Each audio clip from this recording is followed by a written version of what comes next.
Você se considera uma pessoa livre? Livre para a tomada de decisões? Sem peso na consciência, sem medo das consequências? Olha o que Paulo declara. Foi para a liberdade que Cristo nos libertou. Portanto, permaneçam firmes e não se deixem submeter novamente a um jugo de escravidão. Boa noite, meus queridos, que a graça e a paz do Senhor seja sobre a sua vida. Começando o nosso devocional e já indo direto aqui para uma fala de Paulo, que está lá em Gálatas, no capítulo 5, foi para a liberdade que Cristo nos chamou. Mas qual liberdade? Cristo levou sobre si o peso, a condenação que estava sobre nós, que foi os nossos pecados.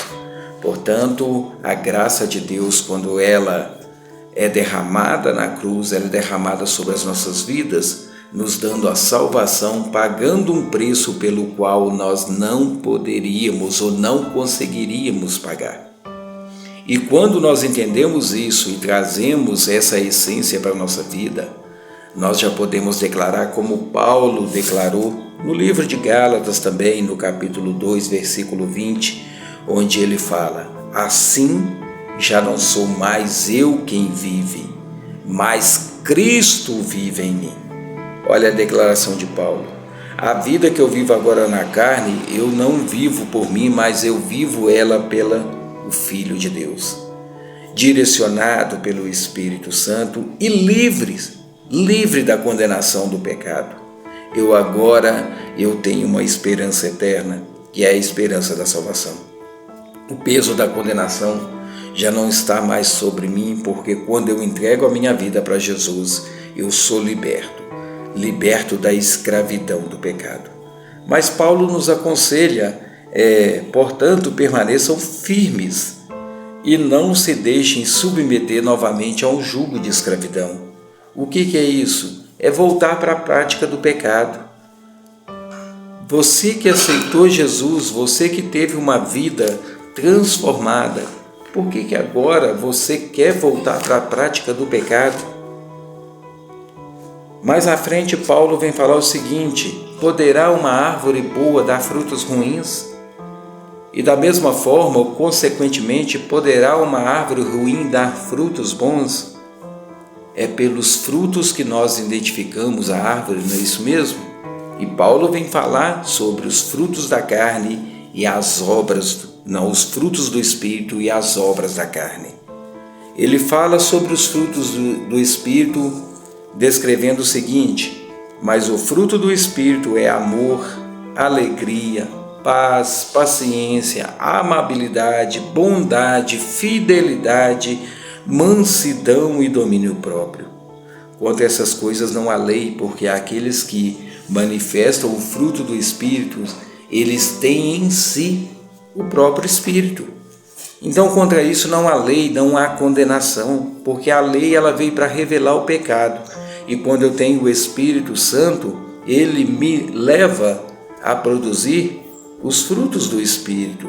Então não há condenação para aqueles que estão em Cristo, mas aqueles que ainda manifestam as obras da carne, é para se pensar: será que a minha vida está de acordo com a vontade de Deus? Será que a minha vida agrada o coração de Deus? Será que Deus se alegra pela minha vida? Será que eu ainda fui liberto por Cristo? Será que eu ainda entreguei a minha vida para Jesus?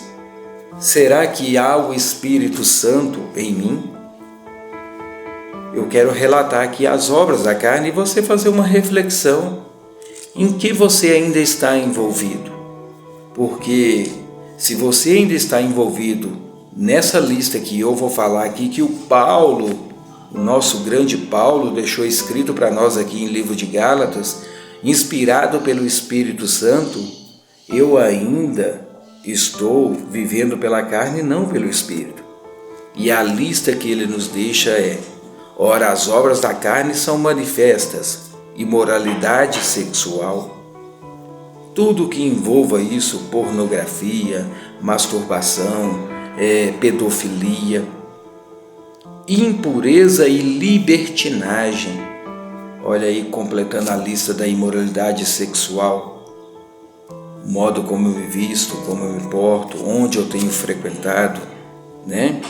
Prostíbulos, se eu estou prostituindo o meu corpo, me vendendo. Às vezes o simples fato de exibir com roupas curtas já é também uma forma de se prostituir. E ele continua mais: idolatria e feitiçaria. O que é idolatria? Não é só cultuar santos e imagens, não, como a gente ouve muito dizer, a Igreja Católica é idólatra. Não é só isso. Nós vemos muitas pessoas que entregaram a vida para Jesus e ainda insistem na idolatria. O que é idolatria? É ocupar o seu coração com tudo aquilo que tira o lugar de Deus. Eu costumo sempre dar um exemplo aqui para quem gosta de futebol. Às vezes nós passamos 2, 3 horas do nosso dia vendo programas esportivos, mas somos incapazes de dobrar o joelho 5 minutos para orar. Estamos idolatrando o futebol. E não só o futebol, idolatramos o dinheiro, idolatramos novelas, idolatramos Netflix, tudo aquilo que toma o seu tempo no lugar de Deus, isso é idolatria. Feitiçaria não adianta nem, não precisa nem comentar aqui, né? Ódio, discórdia, você alimenta isso em seu coração ainda, você ainda tem ódio das pessoas, discórdia, briga com todo mundo, ciúmes, você cobiça o que é do outro, ira, egoísmo, inveja. Importante fazer uma comparação aqui entre inveja e ciúmes. O que é inveja? Inveja é você querer o do outro, o que é do outro. E ciúmes é você alimentar em seu coração o desejo pelas coisas, achando que é só seu. Isso é ter ciúme. Embriaguez, não adianta, não precisa aqui também nem externar aqui, né? Orgias e coisas semelhantes. Eu os advirto, como antes já os adverti, aqueles que praticam essas coisas não herdarão o reino de Deus. E ele faz uma declaração aqui, uma afirmação muito forte. Aqueles que praticam essas coisas não herdarão o reino de Deus, porque estão vivendo pela carne, estão vivendo os prazeres deste mundo e não estão preocupados com a salvação eterna, porque acham que o mundo findará aqui. Agora, como que eu vivo para as coisas deste mundo e espero a salvação? Somente entregando a vida para Jesus e sendo liberto, como Paulo nos declarou aqui, como Paulo nos colocou aqui. Foi para a liberdade que Cristo nos libertou. Então seja livre, tenha o Espírito Santo em sua vida e comece a produzir frutos do Espírito, se abstendo das obras da carne. Esse é o conselho de Paulo, esse é o meu conselho para a sua vida. Viva uma vida abundantemente em Cristo Jesus e Ele te conduzirá. Ele é a videira verdadeira. Quando nós estamos conectados nele, a produção dos frutos do Espírito começa a ser abundante em nossas vidas. E, consequentemente, herdaremos o reino de Deus. Eu quero orar pela sua vida hoje. Pai, em nome de Jesus, eu entrego esse tempo ao Senhor, pedindo, Deus, que o Senhor venha de forma abundante sobre a vida de todos aqueles que têm acompanhado conosco esse devocional.